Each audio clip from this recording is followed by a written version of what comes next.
Hello दोस्तों, नमस्कार। स्वागत है आप लोगों को फिर से मेरे YouTube चैनल सुख इंटरटेनमेंट कहानी पर। तो दोस्तों, हर दिन की तरह मैं छोटा छोटा मोरल स्टोरी कहानी लेके आता रहता हूं और आज भी आप लोगों के बीच एक छोटा सा मोरल स्टोरी कहानी लेकर के आया हूं दोस्तों। तो दोस्तों, ये कहानी का टॉपिक है कैसे श्री राम भगवान ने शंभुक का हत्या किया था। जानते हैं इस कहानी में कितनी सच्चाई है और किस कारण भगवान राम ने शंभुक का हत्या किया। तो दोस्तों, चलिए इस कहानी को स्टार्ट करते हैं। स्टार्ट करने से पहले आप लोगों को रिक्वेस्ट करता हूं कि जो मेरे चैनल पे नए हैं चैनल को सब्सक्राइब करें और दोस्तों इस कहानी को लास्ट तक जरूर सुने। दोस्तों चलिए इस कहानी को स्टार्ट करते हैं। जिस उत्तराखंड में ऐसे प्रसंग मिलते हैं वो मूल रामायण का हिस्सा ही नहीं है, कभी भी रामायण का हिस्सा नहीं था। उत्तराखंड रामायण में 200-300 साल पहले साजिश के तहत जोड़ा गया है। इसी भाग में सारी हिंदू विरोधी बातें पाई जाती है। सती प्रथा, पर्दा प्रथा, सारी वेद विरोधी बातें इस भाग में लिखी गई है। अगर आप मूल रामायण और उत्तराखंड की भाषा पढ़ेंगे तो जान जाएंगे कि ये हिंदुओं के खिलाफ और श्री राम जी के खिलाफ एक साजिश थी, क्योंकि हिंदू श्री राम को हमेशा स्वर पर मानते आए हैं और राम मंदिर के लिए हिंदू शताब्दियों से संघर्ष करते आ रहे हैं। इंडोनेशिया और बंगाल की रामायण में ये भाग है ही नहीं। ये हिंदुओं को आपस में लड़वाने और हिंदू संस्कृति को बदनाम करने के लिए जोड़ा गया था। वरना जिस राम ने सबरी के बेर खाए वो एक शूद्र का वध क्यों करेंगे और एक शूद्र की तपस्या से एक ही ब्राह्मण पुत्र क्यों मरा, सारे ब्राह्मण क्यों नहीं मरे। जिस सीता के लिए श्री राम जी समुद्र पार कर श्रीलंका पहुंच गए और वानर सेना बनाकर रावण को मारा, वो राम दूसरी शादी बड़ी आसानी से कर सकते थे, पर उन्होंने अपनी पत्नी की इज्जत को सबसे ऊंचा स्थान दिया। श्री राम ने सीता का त्याग नहीं किया। ये प्रसंग भी मनगढ़ंत है। असल में रामायण श्री राम के राज्याभिषेक के साथ ही खत्म हो जाती है। बाद में प्रसंग सिर्फ हिंदुओं के भगवान को बदनाम करने की साजिश रची गई है। इसका उत्तर रामायण के उत्तर कांड की कथा में वर्णित है। वनवास से वापस आने के बाद जब श्री राम जी अयोध्या पर शासन कर रहे थे, तब एक ब्राह्मण ने दरबार में जाकर सबको बताया कि राम के कुशासन के कारण उसके जवान बेटे की मृत्यु हो गई है। राम ने तुरंत अपने सभी मंत्रियों की बैठक बुलाई और इसका कारण पूछा। ऋषि नारद ने उन्हें बताया कि यह तप के नियम के उल्लंघन के कारण हुआ है।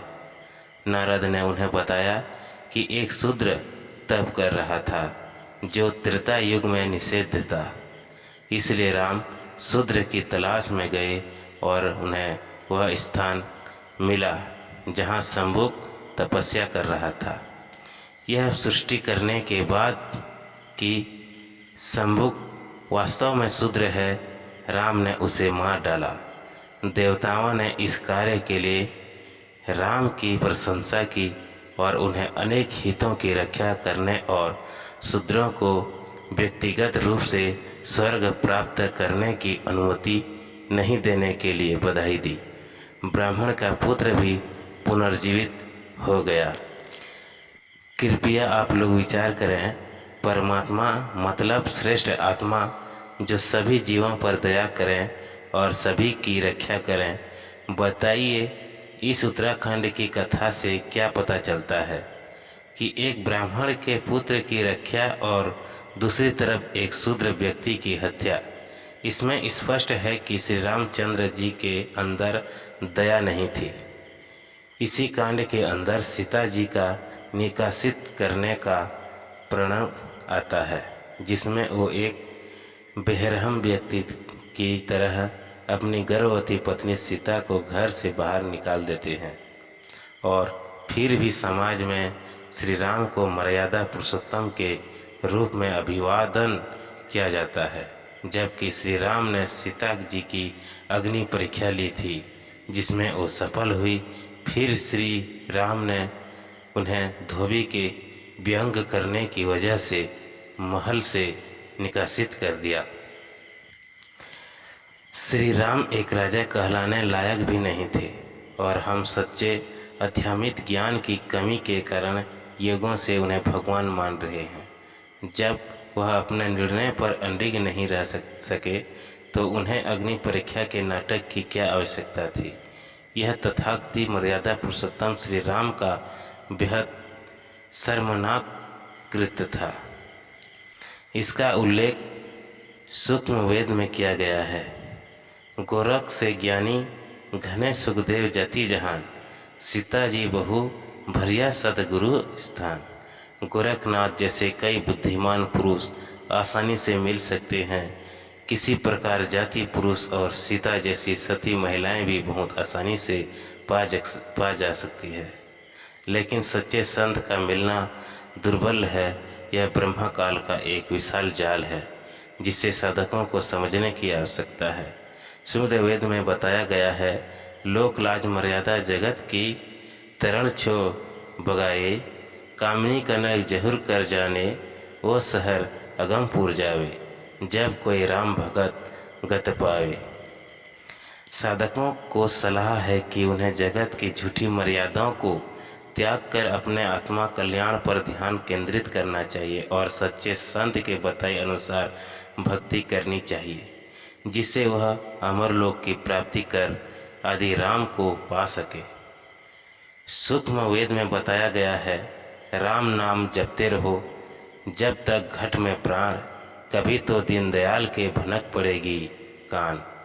केवल सच्चे संत यानी सद्गुरु ही आत्माओं को इस तरह के दुख से उभारने में मदद करते हैं और मोक्ष प्राप्ति के लिए सही तरीका बताते हैं। इसलिए विश्वास के साथ आदि राम की भक्ति अंतिम सांस तक करें। एक दिन वह निश्चित रूप से आशीर्वाद देंगे और अपने प्रिय भक्त की आत्मा को राहत देंगे और सतलोक ले जाएंगे। दोस्तों, कैसे हमारे भगवान श्री राम को बदनाम करने का साजिश किया गया है। तो दोस्तों, ये कहानी आप लोग तो ज़रूर सुने होंगे। अगर ये कहानी आप लोगों को अच्छा लगा हो तो जय श्री राम जरूर लिखना। दोस्तों, चलिए इस कहानी में इतना ही। मिलेंगे एक नए मज़ेदार कहानी पर। तब तक के लिए जय श्री राम, जय श्री कृष्ण दोस्तों।